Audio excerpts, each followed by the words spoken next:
I'm so glad you're with us on the Clark Howard Show, where our mission is to serve you with advice and information that empowers you so you make better financial decisions in your life.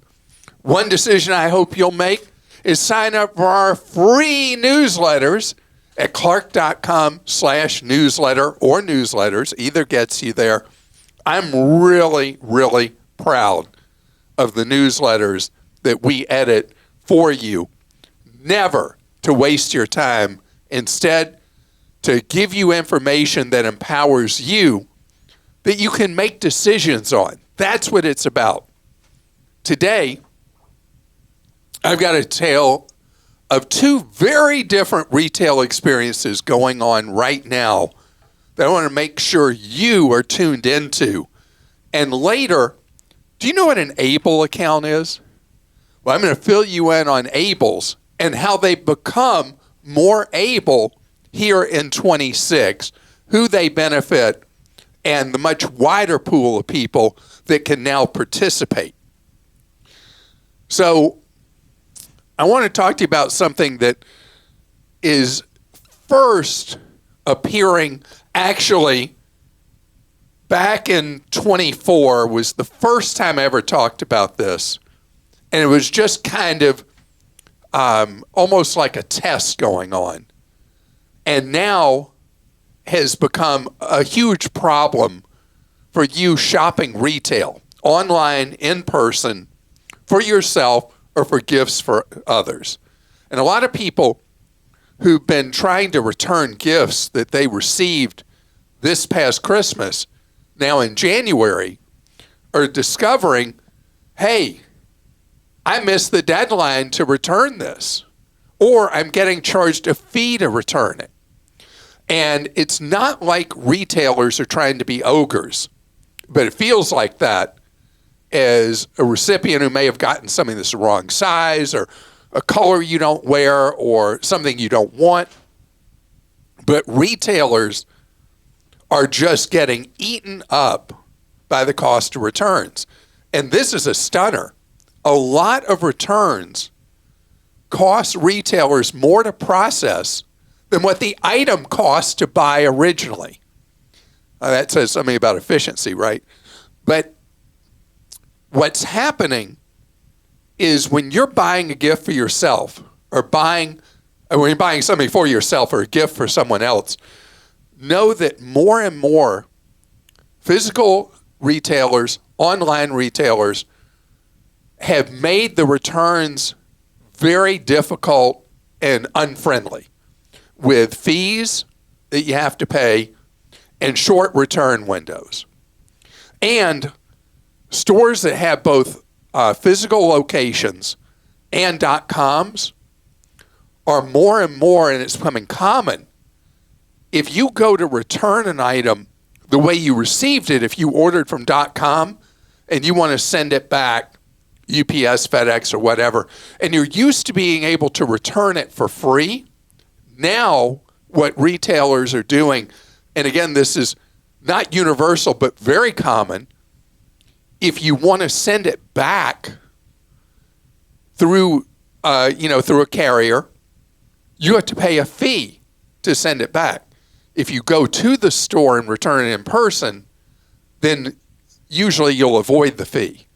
But you just got to know, and especially when you're gift giving, unless you absolutely know that what you're buying is something the recipient will love and use, you need to know what are the rules for returns, because the era of simple, easy returns is over. Now, Costco, by comparison, other than earlier this month, gosh, going to Costco and seeing the return lines, oh, man. Oh, whoa. Costco's always been very accommodating on returns. A lot of things you can bring back, no questions asked, essentially forever. Others, you may have a limit of a few months when you can bring them back. But I want to share something I want to make sure you know about Costco, my favorite store, that they do that almost nobody knows. So let's say you buy an item in Costco and you're back there and you're like, oh man, I can't believe it. I bought that for $30 more than its price now. Well, if you notice a price cut within 30 days of when you buy the item, you can go to the membership desk and Costco refunds that difference. And if you don't have your receipt, don't worry, because they know on your app you've got the receipt, or they can pull it up on the computer. They see what you paid, they credit you back the difference. All you have to do is ask. But then, news of the weird, my wife bought one of these crazy, fancy, expensive Dyson hair drying, styling thingies. The air wrap. Thank you. Mm-hmm. And she bought it. And then out of the blue, we got this in the mail, and it's a standard thing. It didn't just come for her. It says, Costco's dedicated to bringing you the best products at the lowest possible prices. Our records indicate you recently purchased item number 1847868, the Dyson Air Wrap. We've since negotiated a better price and are passing the savings to you. Please accept this shop card valued at $20 per unit purchased. Thank you for your continued membership. And there was her $20 shop card. I mean, imagine the members getting these in the mail, and it's like, who does that? Mm-hmm. Who does that? You ever heard of that anywhere? No.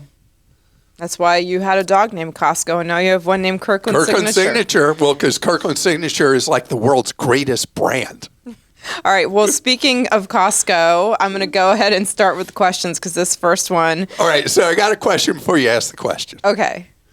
Do you think we get so many questions posted for the podcast and YouTube show about Costco because people know how much I love it, or do you think it's because Costco is just so much in the air now? I think it's definitely because people know you love it, and maybe you've gotten them interested in it. Your enthusiasm for it is infectious. I think the same is true for travel. I don't think we get the number. I mean, we wouldn't get the number of travel questions we get if you weren't, so into travel. So, well, Shawn in New York wrote in with this related question.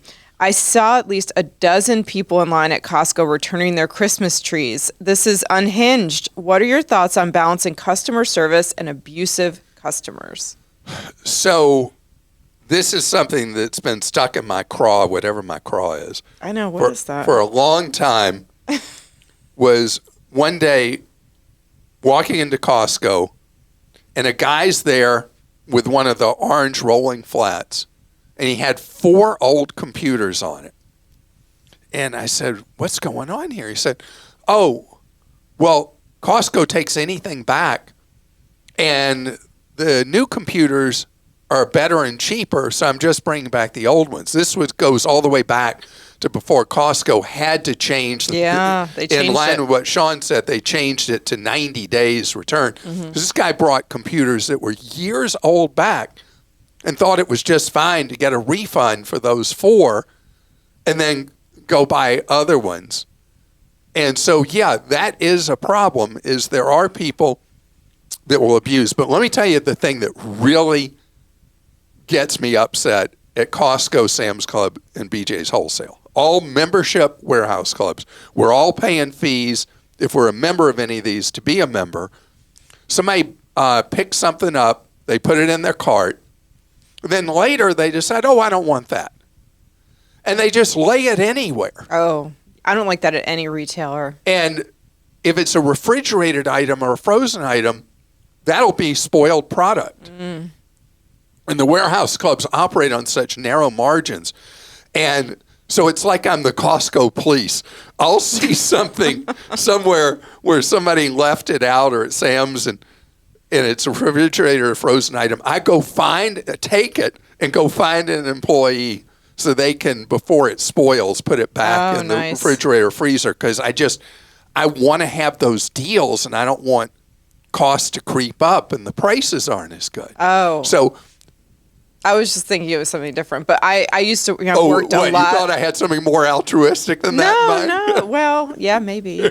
I have worked so many retail jobs, and I cannot stand, like, if I see someone, or something's dropped on the floor, an article of clothing, I put it back. Or if last night I was shopping and I had these 2 sweaters in my hand, I was going to try them on, and then I was like, you know what? I do not need this sweater. It was expensive, and I was like, I'm not even going to try it on because I don't need another sweater. So I was way across from where they were. Like, it was a long, long walk, and I was like near the cash registers. I was like, I could just drop them there, but I like my guilt. Like, I had to go back and put them where they were supposed to be because I was like, what if someone's looking for those sizes and they, you know what I mean? Like, I hate it when you just see stuff dropped all over. Well, see, I look at it this way. I've got to walk so many steps a day. I'm getting more steps. That's smart. If I take them back. I did get a very high step count yesterday. So, yeah. Okay. Anyway, sorry for that. All right, and speaking of the clothing, can you imagine working at one of the warehouse clubs and you're having to refold the clothes all the time that are laid out on those tables? Listen, I used to work at the Gap. Oh, what does it used to have to say when people walked in the door? It was about the khakis. This is in the 1990s. What'd you have to say? We have flat front, pleated, all the different, I'd run through all the different types of khakis we had. But I folded a lot of T-shirts and sweaters and pants because people just toss your stuff everywhere. All right, well, we're going to stay on the... Enough. I know. Sorry. Well, let me tell you, it's not even... I mean, I can talk about retail for the rest of my life. Well, I hate to say this. Anyone who hates this is going to hate the next question too, because we're staying with it. Russell in Texas says, I'm curious what Clark thinks about home and auto insurance offered through Costco. And then names the company. we get really no complaints about the auto or homeowners insurance products available through Costco. And I don't know why that is, but it's not a source of complaints because usually people are complaining to us about every auto insurer, and it seems like lots of different homeowners insurers we hear complaints about. For whatever the reason is, we don't hear complaints about the insurance being sold through the Costco services portal. Okay, so we're moving away from warehouse clubs. Sorry. And I'm going to travel. Okay. Tim in Pennsylvania says, I traveled to the UK for Christmas, and because of you, I knew I needed to apply for a UK ETA. When I Googled traveling to the UK from the USA, I found a website and went through the process, paid via credit card, then went to upload my passport and saw that the charge was for over $100. Being a longtime faithful listener, I remember that you said the charge was small, and it led me to question the site. I went back again and found multiple sites for the UK ETA processing. I ended up going to the U.S. State Department website and found the right link for a charge of $22. I don't think, or hope anyway, that the other sites are scams, but more predatory sites trying to make a buck off of people traveling to the UK. I called my credit card to contest the charge. I don't remember if you've ever reported on this before, and I wanted to share it with you to be able to share so that it doesn't happen to others. The site I ended up using was gov.uk.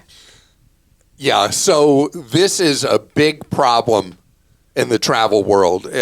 People have reported this who are going to Australia, where you have to have an electronic travel authority. Europe's about to start I think it's called an ETSA, so I don't know what the S stands for electronic travel something authority.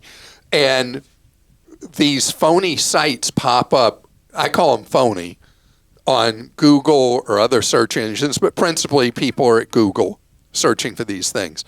And you always want to make sure with any government visa document or landing authority or anything like Passports. that you are at the site that is a government site.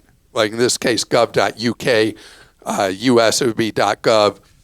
And we had the question recently about renewing pre-check.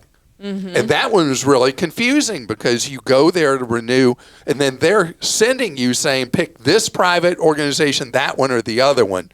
But that's clear because you're inside of .gov and then they're sending you to an outside servicer. But know that these outside servicers, or whatever you call them, I call them phonies, because they're misleading you and just ripping you off. And so know that this is a trend around the world, though, that you are going to have, even for countries that are visa-free entry for Americans, you are still going to have an electronic registration that you pay a fee for, and you can't say, oops, I forgot at the last minute. You need some time to get these. Usually a week to 2 is plenty to get your ETA, or whatever they're calling it, for each country. This is tied into the fact that countries now, including us, for people coming to the United States, they want to know who's coming. They want to check them out before they can board a plane to come to that country. And if they don't want you, then they're not going to issue your ETA. And when you arrive, they're going to do biometrics on you. They're going to take fingerprints, picture, whatever, or both. And it's all tied into that initial registration you do with the electronic authority that you buy. But remember, buy it from a website of that government. Coming up ahead, speaking of government, the U.S. Congress actually did something to help people. I know, bulletin. In the revisions to the ABLE program. And the ABLE program is something that almost nobody knows about, and is so helpful to the many, many millions of Americans who have a disability or have family members who have one. And I'm going to explain how this works and how the new benefits can serve you. There's something that has been so little known and seldom used, and it's because there's a straitjacket of rules. But it's something known as an ABLE account for the many, many millions of people who have a child who's disabled or an adult who's disabled. There's a cousin or a sibling of the 529 college savings accounts known as instead of a 529 for college, it's a 529A, A for ABLE, that allows you to put money aside in a tax-free account for yourself if you're disabled or a minor who is disabled, and have the money grow tax-free, be used tax-free for eligible expenses deemed as things you can spend the money on tax-free for somebody with a disability. And it does not hurt your eligibility for other government assistance you may be eligible for because of your disability. So this is significant because historically, before the 529 ABLE came into existence, a disabled person had to be impoverished in order to qualify for any state or federal assistance they might be eligible for with a disability. With the ABLE account, you are able to accumulate up to $100,000 in it that grows tax-free, spent tax-free, without hurting any eligibility for various benefits from the Social Security system for disability or anything else that you might be eligible for. And the changes that Congress made are so good. One of them, it now says you don't have to become disabled as a child. You can become disabled at any point up into early middle age, up to age 46, and be eligible for this. A lot of military veterans may have a disability an ABLE account would work for. Any of a number of reasons an adult might become disabled. Could be after an accident, something like that, an injury, being a victim of violence, anything like that that would cause a disability that would make you eligible for an ABLE account. Now, ABLE accounts are something that you want to buy just like you would buy a 529 for college. This is a never rule. This is one of my never rules. You never, never, never, not ever buy a 529 plan for a child's college through a commission salesperson. The commission sales plans are terrible, rotten terrible, with high fees and high commissions eroding what you'd be saving for college. The same rule applies for the 529 ABLEs, for someone who faces a disability.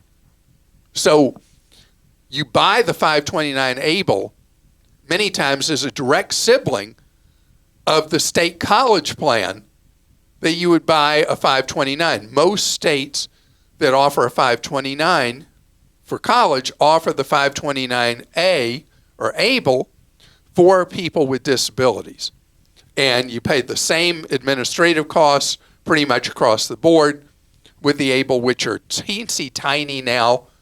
And this is a great way for, let's say, a parent of a disabled child worried about later in life. Maybe a child's going to need help much later in life, and you can stash money over time and get that nest egg there to defray expenses for that child in adulthood, again, up to $100,000. And you got to make sure you never have more than $100,000 in the account. And it can start small with tiny contributions and build up whatever you want, just like with a 529 for college. A lot of people in the financial community and investment community don't know anything about these things. And we are updating our guide to ABLEs to account for the changes in the law, because our guide to ABLEs is 2.5 years old right now on Clark.com. And I'll do a footnote to this later when we've got the revisions done for the ABLE account. But I'm really excited about how these work. And Krista, do we ever get questions about ABLEs? I actually have one right now for you. Probably because of the publicity about the change in the law. This was written in by Anonymous in New York, and they mentioned what you just talked about and then say, my question is whether similar to HSA accounts, can you pay for qualified disability expenses, QDEs, out of pocket, keep the receipts, and reimburse yourself from an ABLE account years later, letting the ABLE funds grow tax-free? Gosh, that's funny. I haven't had that question in like 3 years. Mm-hmm. And I have not found anything that changes what the answer was 3 years ago. And that is no. That just like with a 529 for college, you have to file for certain expenses in the year they're incurred. You have to do the same thing with an ABLE. And an ABLE has an even stricter requirement, because a lot of times you'll be paying for specialized housing costs for someone who's disabled out of a 529 ABLE. And as I interpret the rules, the housing, if it's billed monthly, you have to pay it from the 529 in that month. You can't even later that year in another month. So that is still a straitjacket, because what will happen, and you have to keep thorough records of what you've spent the money on a 529 ABLE in case you're ever audited. But it is in this straitjacket of tight parameters of when you reimburse or spend from the account. It's got to be current year expenses.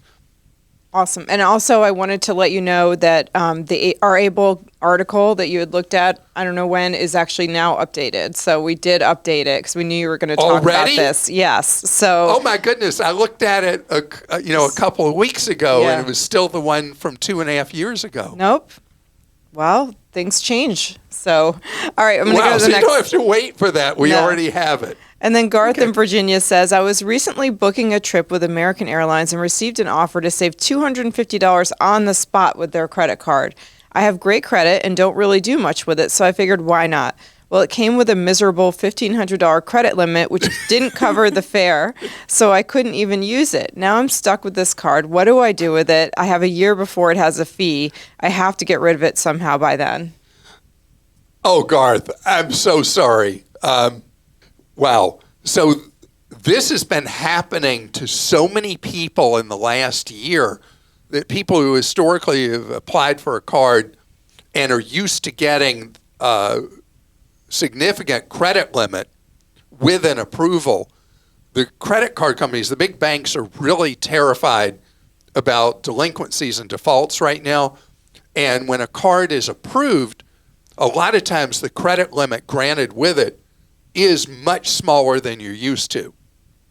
So with travel, having a $1,500 limit, that makes it hard to use. And I hope that the $250 you talked about, you didn't lose that because you couldn't do it right at that time. Hopefully in a year, there will be another opportunity for you to use it. So what would I do? And I don't know the answer to this about the Advantage credit cards. But what I would do if they offer this, because a lot of the airlines do, there's a junior version of the rewards cards that don't have annual fees, so they don't lose your business completely. Or even the Advantage cards issued, if I remember right, by Citibank. You could see if Citibank can morph you to another credit card product with no annual fee, maybe the double cash, something like that, so that you don't give up having that line of credit that hopefully will be raised over time and close an existing line of credit. But if you've got many other credit cards and you can't figure out something to do and you can't reclaim your $250, just close the account. Okay, and then Richard in New York says, I know this isn't a big deal, but on a recent round trip to London, the entertainment console was broken on both flights. Given all the extra fees airlines change, am I entitled to get something back since they did not provide all the services promised? You're going to hate my answer, no. That is not part of the ticket you purchased as a condition of purchasing it, that you're going to have a good video system on the plane. And depending on the age of the plane, these video screens are broken a lot. I fly quite often, and I'd say probably if I were just not doing it scientifically, I'd say 1 in 4, 1 in 5 flights I take, the seat back monitor is broken on the flight. It was funny, my wife and I are taking a trip soon, and I said, hey, by the way, don't forget, download some stuff, because the video system on the plane will likely be broken, because that'll be our luck. It's so funny that not funny for you, but ironic that we're talking about the same thing here. So, no, you don't have an expectation that the system is going to work. And it's just unfortunate, but those are very complicated systems. And they want to keep the planes in the air, and they're not going to pull a plane out of service because they have 6 video monitors that aren't working on a plane.